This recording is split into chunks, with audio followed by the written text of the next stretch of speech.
Hello all. Christmas എക്സാമിന് chapter 3 കെമിസ്ട്രിയിൽ നിന്ന് വരാൻ സാധ്യതയുള്ള വളരെ ഇമ്പോർട്ടൻ്റ് ആയിട്ടുള്ള ക്വസ്റ്റ്യൻസ് ഡിസ്ക്രൈബ് ചെയ്യുന്ന കുറച്ച് പാർട്സ് നമ്മൾ ഓൾറെഡി വീഡിയോ ആയിട്ട് ചെയ്തിട്ടുണ്ട്. ഇത് അതിന്റെ തേർഡ് പാർട്ടാണ്. നമുക്ക് ക്വസ്റ്റ്യൻസിലേക്ക് പോവാം. ഒന്നാമത്തെ ക്വസ്റ്റ്യൻ, മഗ്നീഷ്യം എന്ന മൂലകത്തിന്റെ ചില വിവരങ്ങൾ തന്നിരിക്കുന്നു.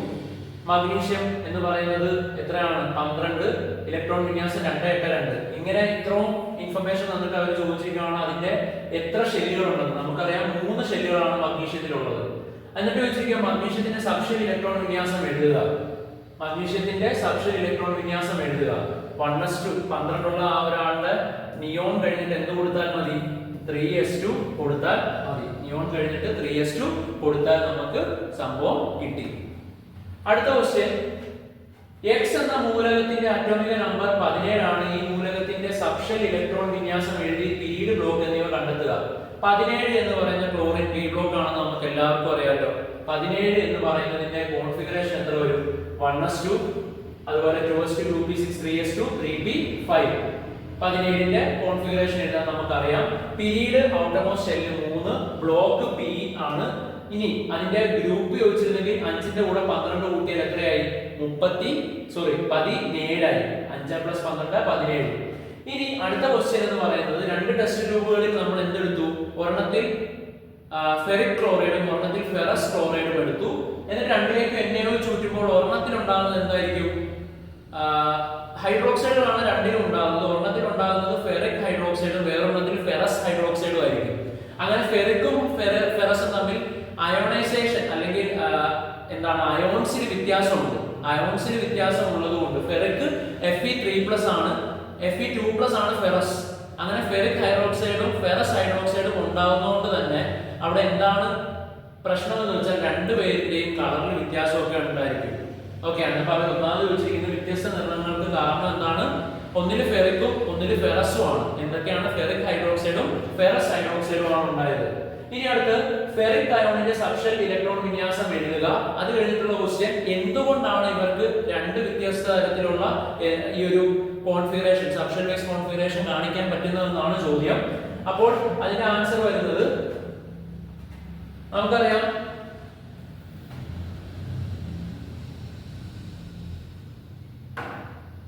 ഫെറിക് എന്ന് പറഞ്ഞാൽ Fe3+ ആണ്. Fe എന്ന് പറഞ്ഞാൽ ആർഗൺ കഴിഞ്ഞിട്ട് 4s2 3d6 ആണ്. ഫെറിക് 3+, ഇത് ഫെറിക് ആണ്. ഫെറിക് എന്ന് പറയുമ്പോൾ Fe3+ ആണ്. അത് ആർഗൺ കഴിഞ്ഞിട്ട് 4s2 രണ്ടെണ്ണം പോയി, പിന്നെ 3d യിൽ നിന്ന് എന്ത് പോകണം? ഒരെണ്ണം 5. അടുത്ത Fe2+ ഫെറസ് ആണ്. ഫെറസ് എന്ന് പറയുന്നത് ആർഗൺ കഴിഞ്ഞിട്ട് രണ്ടെണ്ണം പോയി, അതായത് 4s.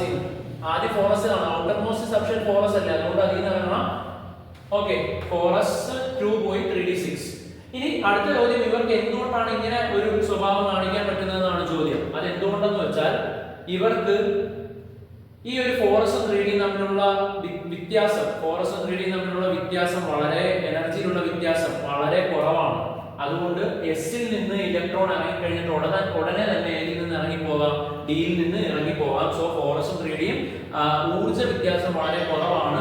4s ൽ നിന്ന് ഇറങ്ങിയിട്ട് ഉടനെ 3d യിൽ നിന്ന് ഇറങ്ങി പോകാൻ പറ്റും. സോ അവർക്ക് വേരിയബിൾ ഓക്സീകരണ അവസ്ഥ കാണിക്കാൻ പറ്റും. വ്യത്യസ്ത തരത്തിലുള്ള ഓക്സീകരണാവസ്ഥ അവർക്ക് കാണിക്കാനും പറ്റും. അടുത്തതായിട്ട് നമ്മളോട് ചോദിച്ചിരിക്കുന്നത്, ഈ ഒരു Fe3+ എന്ന് പറയുന്ന ആ ഒരു അയോൺ, ആ Fe3+ അയോൺ എന്തുകൊണ്ടാണ് ഫോംഡ് ആവുന്നത്? എന്തുകൊണ്ടാണ് ഡി ബ്ലോക്ക് എലമെന്റ്സിന് Fe3+ അയോൺസ് ക്രിയേറ്റ് ചെയ്യാൻ സാധ്യമാകുന്നതെന്നാണ് ചോദ്യം. അതിന്റെ റീസൺ വളരെ സിമ്പിൾ ആണ്. ഡി ബ്ലോക്ക് എലമെന്റ്സിന്റെ കേസിൽ 4s ഉം 3d യും തമ്മിലുള്ള ആ ഒരു ബന്ധം അല്ലെങ്കിൽ ഊർജം കൊണ്ട് അല്ലെങ്കിൽ എനർജി കൊണ്ട് ഇവരുടെ വ്യത്യാസം എന്ന് പറയുന്നത് വളരെ ചെറുതാണ്.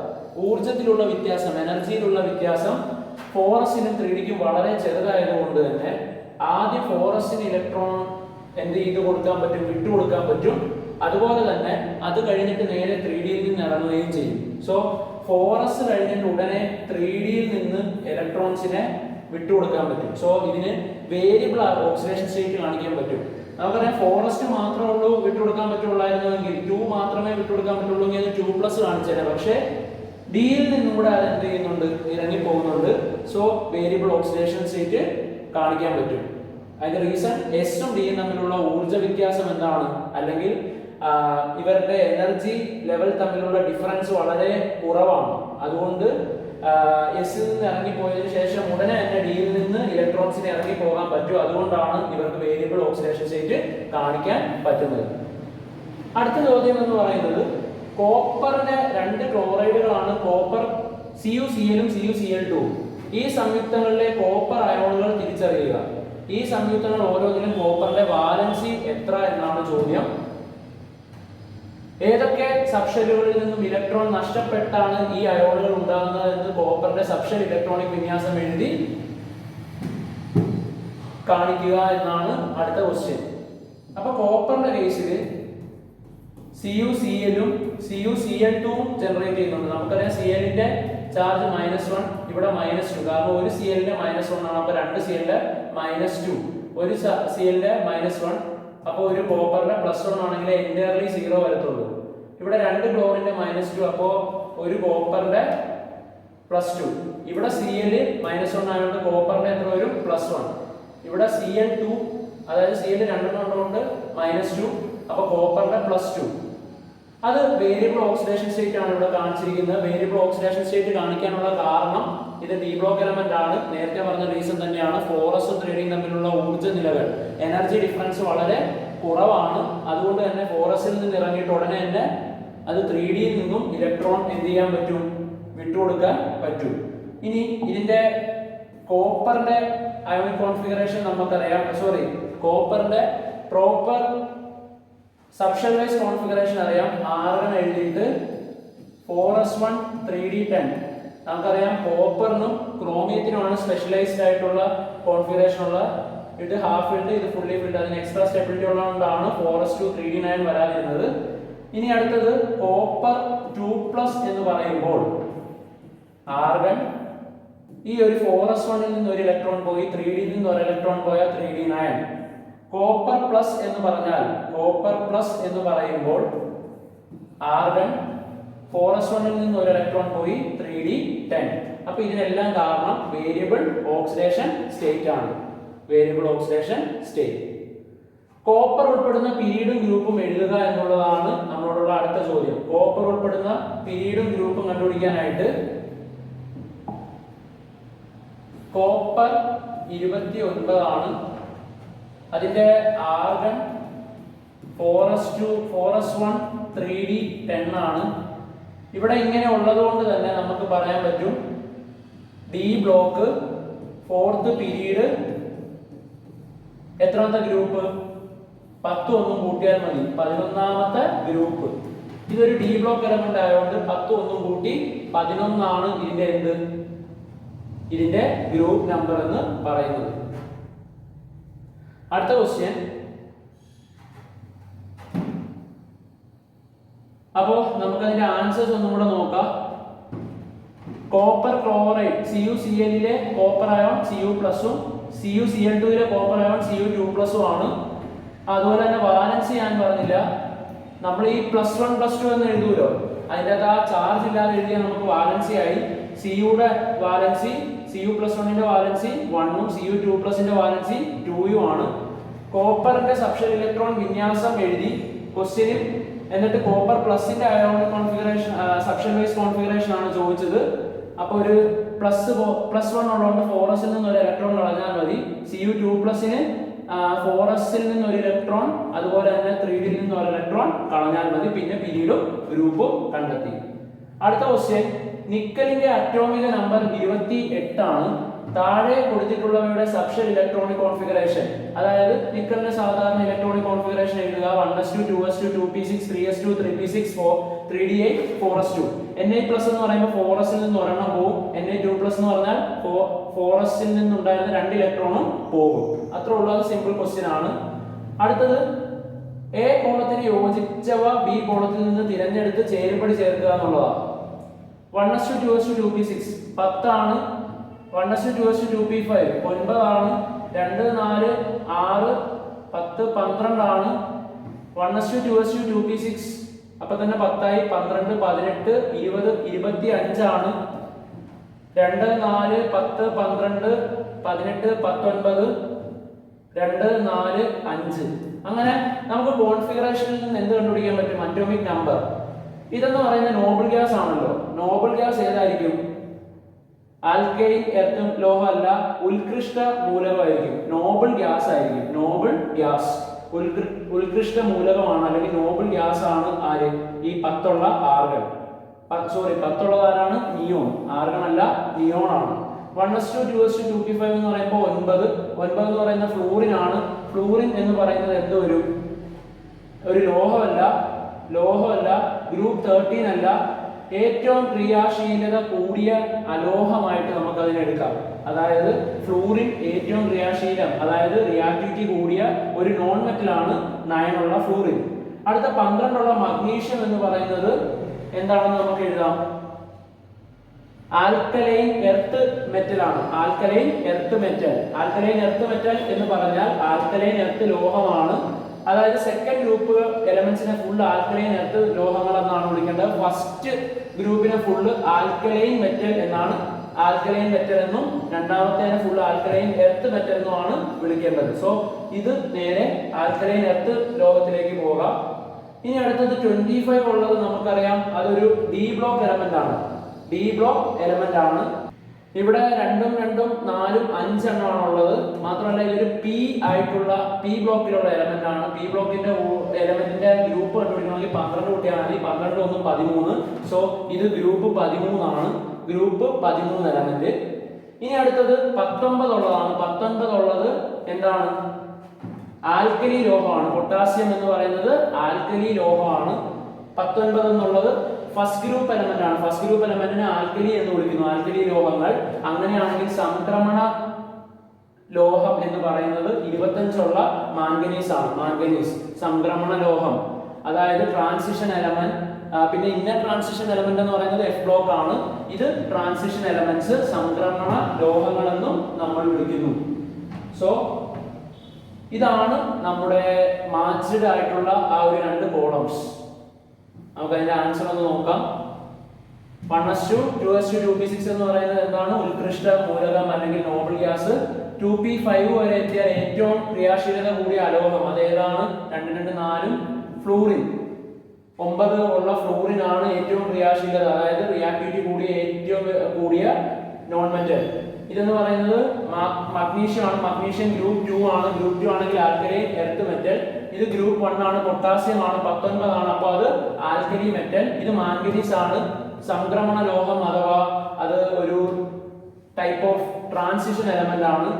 ഇത് P1 എന്നാണ് കൊടുത്തിരിക്കുന്നത്. അപ്പോൾ 1 12 കൂട്ടിയ 13. അപ്പോൾ ഗ്രൂപ്പ് 13 മൂലകമാണ്. അടുത്ത ചുവടെ നൽകിയിരിക്കുന്ന സബ്ഷെല്ലുകളിൽ സാധ്യത ഇല്ലാത്തത് ഏതൊക്കെയാണ് ചോദ്യം. 1s 2s 2p പറ്റും. 6s എല്ലാ ഷെല്ലിനും പറ്റുന്നതാണ് 6s. 1s 2s 2p 3s 3p ഉള്ളു പറ്റത്തുള്ളൂ. 3f പറ്റില്ല. 1s 2s നമുക്കറിയാം ഇത് 5th ഷെല്ലാണ്. 5th ഷെല്ലിൽ ഡി ഉണ്ടോ എന്ന് എങ്ങനെയാണ് നമ്മൾ നോക്കുന്നത്? 5th ഷെല്ലിൽ 5 സബ് ഷെല്ല് കാണും. അത് ഏതൊക്കെയായിരിക്കും? S, P, D, F, G വരെ കാണും. 1 2 3 4 5. അപ്പോൾ 5d പോസിബിൾ ആണ്. 5d പോസിബിൾ ആണ്. 4s പോസിബിൾ ആണ്. 1p പോസിബിൾ അല്ല. 1p പോസിബിൾ അല്ല. കാരണം ഒരു ഷെല്ല്, ഫസ്റ്റ് ഷെല്ലിന് ഒരു സബ് ഷെല്ലേ പറ്റുള്ളൂ. സെക്കൻഡ് ഷെല്ലിന് 2 സബ് ഷെല്ല് പറ്റും. തേർഡ് ഷെല്ലിന് 3 സബ് ഷെല്ല് പറ്റും. അങ്ങനെ നോക്കിയാൽ മതി. അപ്പോൾ 1p യും പോസിബിൾ അല്ല. 6s പോസിബിൾ ആണ്. 3f ഉം പോസിബിൾ അല്ല. 1p and 3f is the answer. ഇത് കണ്ടില്ലേ? 1p and 3f is the answer. ഒരു എലമെന്റിന്റെ സബ്ഷെൽ ഇലക്ട്രോണിക് വിന്യാസം നമുക്ക് തന്നിട്ടുണ്ട്. ആർഗൺ കഴിഞ്ഞിട്ട് 3d5 4s1. നമുക്കറിയാം ഇത് സ്പെഷ്യൽ കോൺഫിഗറേഷൻ ഉള്ള ആളാണ്. 3d5 4s1 എന്നുള്ളത് നമ്മുടെ ക്രോമിയമാണ്. ക്രോമിയം, കോപ്പറിനും ക്രോമിയത്തിനാണ് സ്പെഷ്യൽ കോൺഫിഗറേഷൻ നമ്മൾ പഠിക്കേണ്ടത്. അതിനകത്ത് ക്രോമിയമാണിത്. ഈ മൂലകത്തിൽ അല്ലെങ്കിൽ എലമെന്റിൽ ഷെല്ല് എത്ര ഷെല്ലുകളിലാണ് ഇലക്ട്രോണുകൾ ഉള്ളതെന്നാണ് ചോദ്യം. എത്ര ഷെല്ലുകളിലാണ്? 4s1 ആണ് ലാസ്റ്റ്. അതുകൊണ്ട് 4 ആണ് ആൻസർ. അതുകൊണ്ട് 4 ആണ് അതിന്റെ ആൻസർ. 4 ഷെല്ലുകളാണുള്ളത്. ഏത് സബ് ഷെല്ലിലാണ് അവസാന ഇലക്ട്രോൺ എൻ്റർ ചെയ്തതെന്നാണ് രണ്ടാമത്തെ ചോദ്യം. അല്ലെങ്കിൽ ലാസ്റ്റ് ഇലക്ട്രോൺ എൻ്റർ ചെയ്തത് ഡിയിലാണ്, ലാസ്റ്റ് സബ്ഷൻ വന്നത് 4 ആണ്, 4s ആണ്. പക്ഷേ എനർജിയുടെ ഓർഡറിൽ നോക്കുമ്പോൾ 3Dയിലാണ് എന്ത് ലാസ്റ്റ് ഇലക്ട്രോൺ എൻ്റർ ചെയ്തത്. സോ അതിന്റെ ആൻസർ ഡി സബ്ഷൻ ആണ്. 3Dയിലാണ് എനർജി വൈസ് നോക്കുമ്പോൾ 4s കഴിഞ്ഞിട്ടാണ് 3D. പക്ഷേ ഷെല്ലിന്റെ ഓർഡറിൽ നോക്കുമ്പോൾ 3D കഴിഞ്ഞിട്ടാണ് 4s. ഇനി അടുത്തത് ഈ എലമെന്റിൽ അറ്റോമിക് നമ്പർ എത്ര എന്നുള്ളതിന്റെ ആൻസർ 24 വരും. 24 ആണ് അറ്റോമിക് നമ്പർ. അതുപോലെ തന്നെ ഇതിന്റെ ഗ്രൂപ്പ് നമ്പർ എത്ര എന്ന് ചോദിക്കുമ്പോൾ നമുക്കറിയാം ഡിയും എസും കൂടെ കൂട്ടി വെച്ചാൽ മതി. അടുത്ത ചോദ്യം ഈ ഒരു എലമെന്റിന്റെ ഗ്രൂപ്പ് നമ്പർ എത്ര എന്നാണ്. ഗ്രൂപ്പ് നമ്പർ എന്ന് പറയുന്നത് നമുക്ക് കണ്ടുപിടിക്കണമെങ്കിൽ എസും ഡിയും കൂടെ കൂട്ടി വെച്ചാൽ മതി. 5 1 6 ആണ് ഗ്രൂപ്പ് നമ്പർ വരുന്നത്. 6 ആണ് ഗ്രൂപ്പ് നമ്പർ. അറ്റോമിക് നമ്പർ വരുന്നത് 4. 3D സബ്ഷെല്ലിലാണ് അവസാനത്തെ ഇലക്ട്രോൺ എൻ്റർ ചെയ്തത്. അതുപോലെ തന്നെ 4 ഷെല്ലുകളാണ് ഉള്ളത്. അടുത്ത ചോദ്യം, ഒരു ആറ്റത്തിലെ ഇലക്ട്രോണുകൾ അതിന്റെ സബ്ഷെല്ലുകളിലാണ് വിന്യസിച്ചിരിക്കുന്നത്. മൂന്നാമത്തെ ഷെൽ അഥവാ എം ഷെല്ലിന്റെ സബ്ഷെല്ലുകൾ ഏതൊക്കെയാണെന്നാണ് ചോദ്യം. എം ഷെല്ലിന് എത്ര സബ്ഷെല്ലുകൾ ഉണ്ടെന്ന് നമുക്കറിയാം. എം ഷെല്ലിനുള്ള സബ്ഷെല്ലുകൾ 3 അല്ലേ അതിന്റെ number. So S P D എന്നിങ്ങനെ 3 സബ്ഷെല്ലുകളായിരിക്കും എം ഷെല്ലിന് ഉണ്ടായിരിക്കുന്നത്. താഴെ തന്നിരിക്കുന്ന പട്ടിക പൂർത്തിയാക്കുക എന്നാണ് ചോദ്യം. നോക്കിയേ, 5 ആണ് എലമെന്റ്. ആറ്റോമിക് നമ്പർ ആ എലമെന്റിന്റെ 5 ആണ്. സോ 2 4 5. സബ്ഷെൽ വിന്യാസത്തിലെ ഏറ്റവും കൂടിയ ഷെൽ നമ്പർ 2 ആണ്. പീരീഡ് അതുകൊണ്ട് 2 ആയി.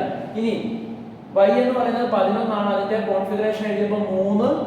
അപ്പോൾ സബ്ഷെൽ വിന്യാസത്തിലെ ഏറ്റവും കൂടിയ ഷെൽ നമ്പർ 3, പീരീഡ് 3 ആകും. 19 ആകുമ്പോൾ നമുക്കറിയാം 1s2 2s2 1s2 2s2 2p6 3s2 3p6 4s 1 എന്ന് വരും. അപ്പോൾ 4 ആണ് അവിടുത്തെ ഏറ്റവും ഔട്ടർ മോസ്റ്റ് ഷെൽ വരുന്നത്. അതുകൊണ്ട് തന്നെ അതിന്റെ പീരീഡ് നമ്പർ 4 വരും. അടുത്ത ക്വസ്റ്റ്യൻ, ലാന്തനോയിഡും ആക്ടിനോയിഡുകളും എവിടെയാണ് പ്രതിപാദിക്കുന്നത് നമുക്കറിയാം. അത് എഫ് ബ്ലോക്കിലാണ്, ഇന്നർ ട്രാൻസിഷൻ എലമെന്റിലാണ്. ഏത് ബ്ലോക്കിൽ പെടുന്നു അത് എഫ് ബ്ലോക്ക് ആണ്.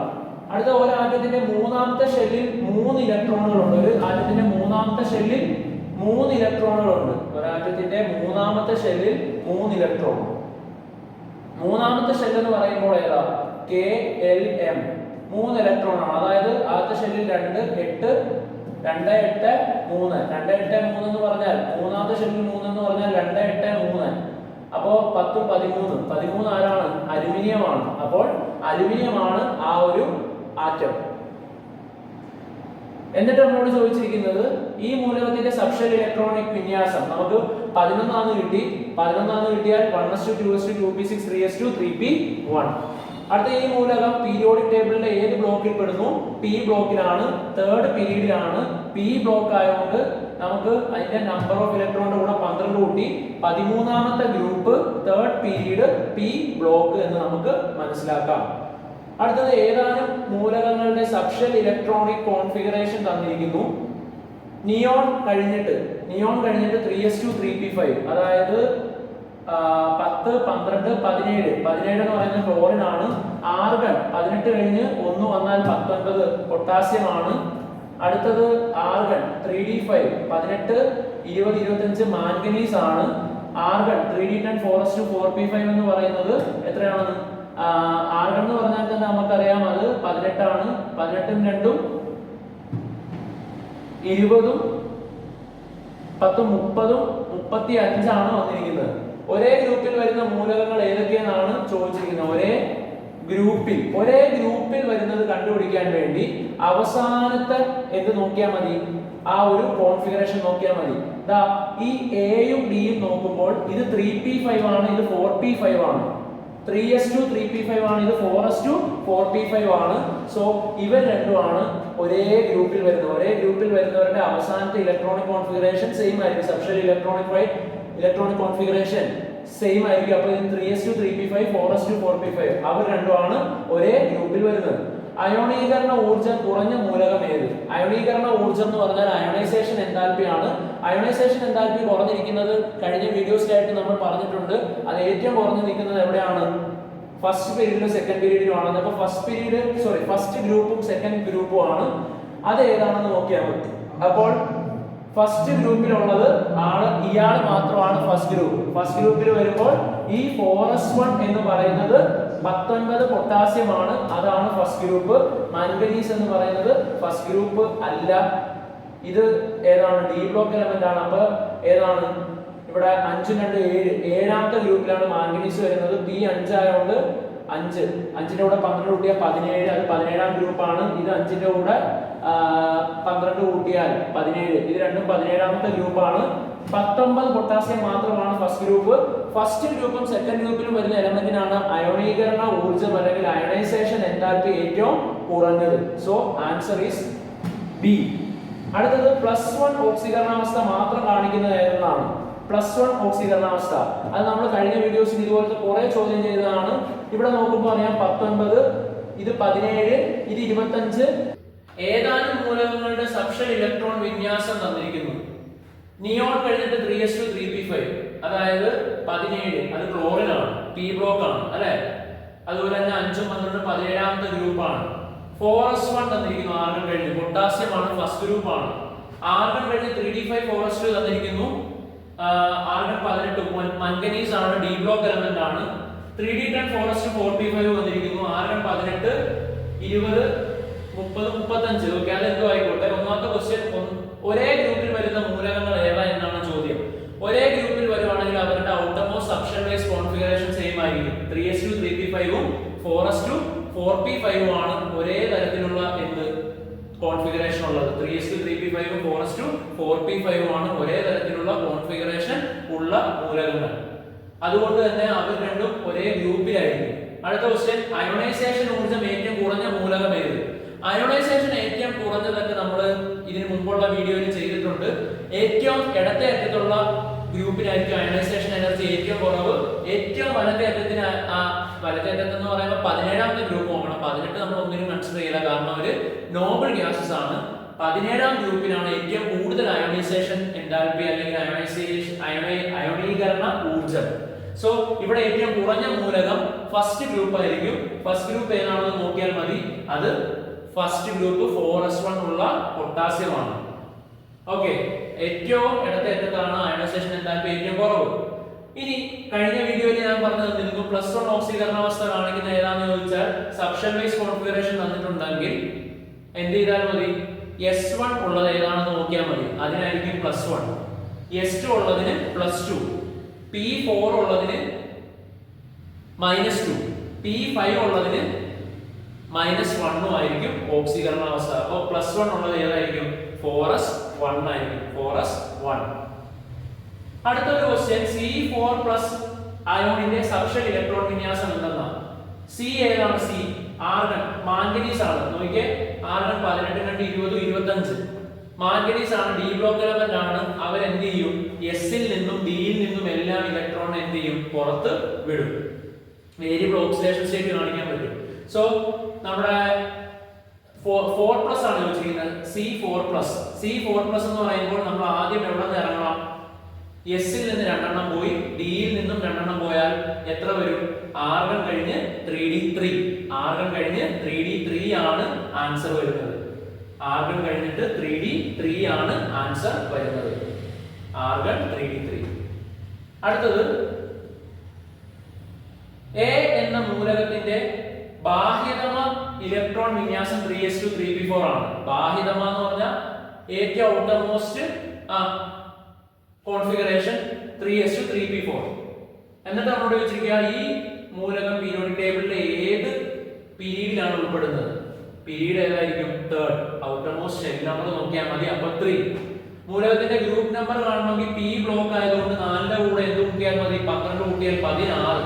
അതുപോലെ തന്നെ ഇത് എന്ത് ബ്ലോക്കാണ്? പി ബ്ലോക്ക് ആണ്.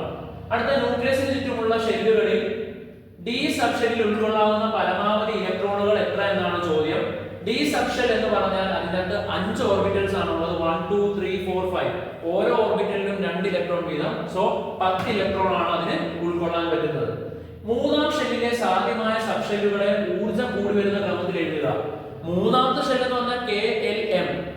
KLM എന്ന് പറയുമ്പോൾ മൂന്നാമത്തെ ഷെല്ലിൽ 3 സബ്ഷെല്ലാണുള്ളത്. SPD 3s 3p 3d. 3dക്ക് ഏറ്റവും എനർജി അത് കഴിഞ്ഞ് തൊട്ട് മുമ്പുള്ള 3p ഒട്ടും ഇല്ലാത്ത 3s. So 3s 3p 3d. താഴെ കൊടുത്തിരിക്കുന്ന ഈ 2 ഇലക്ട്രോൺ വിന്യാസങ്ങളിൽ കോപ്പറിന്റെ അറ്റോമിക നമ്പർ 29 ആണെങ്കിൽ ബാഹ്യതമ ഇലക്ട്രോൺ വിന്യാസം എന്ത്? കോപ്പറിനും ക്രോമിയത്തിനുമാണ് നമുക്ക് അറിയാം. കോപ്പറിനും ക്രോമിയത്തിനുമാണ് സ്പെഷ്യാലിറ്റി ഉള്ളത്. കോപ്പറിന് 29 വരുമ്പോൾ ഹാഫ് ഫിൽഡും ഫുള്ളി ഫിൽഡും ആണെങ്കിൽ എക്സ്ട്രാ സ്റ്റെബിലിറ്റി വരും. ക്രോമിയത്തിനും ഹാഫ് ഫിൽഡിനും ഫുള്ളി ഫിൽഡിനും എന്തുണ്ട്? എക്സ്ട്രാ സ്റ്റെബിലിറ്റി ഉണ്ട്. സോ കോപ്പർ ആൻഡ് ക്രോമിയം അത് രണ്ടിനും സ്പെഷ്യൽ ആയിട്ട് ഉള്ള കോൺഫിഗറേഷൻ ഉണ്ട്. നമ്മൾ സാധാരണ എഴുതി വരുന്നതിനേക്കാൾ ഉപരി ഹാഫ് ഫിൽഡിനും ഫുള്ളി ഫിൽഡിനും എക്സ്ട്രാ സ്റ്റെബിലിറ്റി ഉള്ളത് കൊണ്ട് കോപ്പറും ക്രോമിയവും വേറെ വേറെ എന്താണുള്ളത്? കോൺഫിഗറേഷൻ ആണുള്ളത്. അതിനകത്ത് 29 ഉള്ള കോപ്പറിന്റെ വരുന്നത് 3d10 4s1 ആണ്. 3d10 4s1 3d10 4s1 ആണ് ആൻസർ. അപ്പോൾ 3d10 4s1 എന്ന് പറയുമ്പോൾ എന്തുകൊണ്ടെന്ന് വെച്ചാൽ നമ്മൾ ഓർഡറിൽ എഴുതി വരുമ്പോൾ 3d9 4s2 എന്നാണ് എഴുതുന്നത്. പക്ഷേ അതിന്റെ ആൻസർ 3s10 4s1 3d10 എന്നാണ് വരേണ്ടത്. 3d10 4s1 എന്നാണ് വരേണ്ടത്. 3d10 എന്തായാലും 3d9 4s2 വരില്ല. കാരണം ഇവ രണ്ടും എന്താണ്? ഹാഫ് ഫിൽഡോ ഫുള്ളി ഫിൽഡോ ഒന്നും അല്ല. ഇത് ഫുള്ളി ഫിൽഡ് ആണ്, പക്ഷേ ഇതിനെ ഫുള്ളി ഫിൽഡ് അല്ല.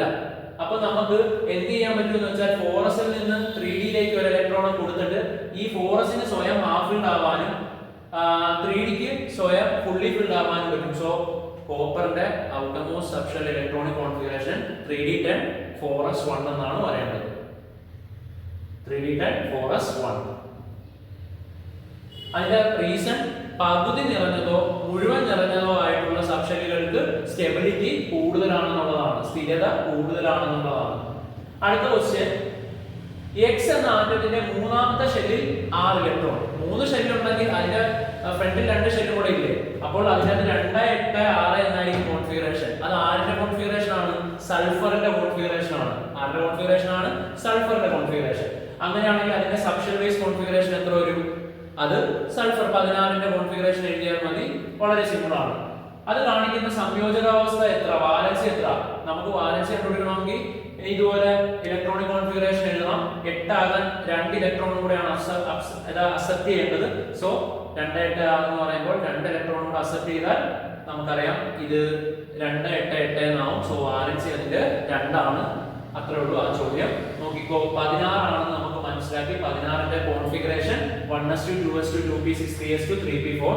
സംയോജകത അല്ലെങ്കിൽ വാലൻസി 2. അടുത്ത ക്വസ്റ്റ്യൻ, ഒരു മൂലകത്തിന്റെ അവസാന സബ്ഷെൽ 3p ആണെന്ന് തന്നിട്ടുണ്ട്. അതിൽ 3 ഇലക്ട്രോണുകളുണ്ട്. So 3p3.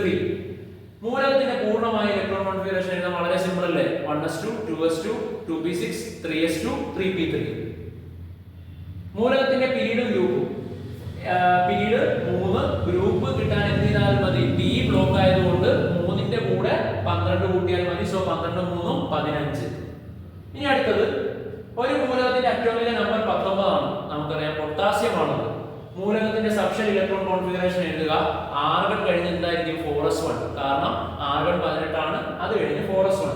മൂലകത്തിന്റെ ഗ്രൂപ്പ്, പീരീഡ്, ബ്ലോക്ക്, ഓക്സീകരണാവസ്ഥ എന്നിവ തിരിച്ചറിഞ്ഞ് എഴുതുക. നമുക്കറിയാം 4s ആർഗൺ കഴിഞ്ഞ് 4s1 വന്നുകൊണ്ട് 4 ആണ് പീരീഡ്, 1 ആണ് ഗ്രൂപ്പ്, s ആണ് ബ്ലോക്ക്. s ബ്ലോക്ക് ആണെങ്കിൽ മണ്ടയിലുള്ള ഇലക്ട്രോണിന്റെ നമ്പർ ആയിരിക്കും group. So first group, 4th period, s block.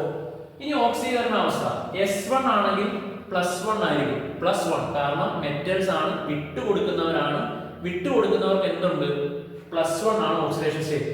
ഇനി 4s2 ആയിരുന്നെങ്കിലോ +2 ആയിരുന്നേനെ ഓക്സിഡേഷൻ സ്റ്റേറ്റ്, +2 ആയിരുന്നേനെ ഓക്സിഡേഷൻ സ്റ്റേറ്റ്. ഇനി 4p5 എന്നായിരുന്നെങ്കിലോ p5 ലാസ്റ്റ് വന്നാൽ -1 ആണ്.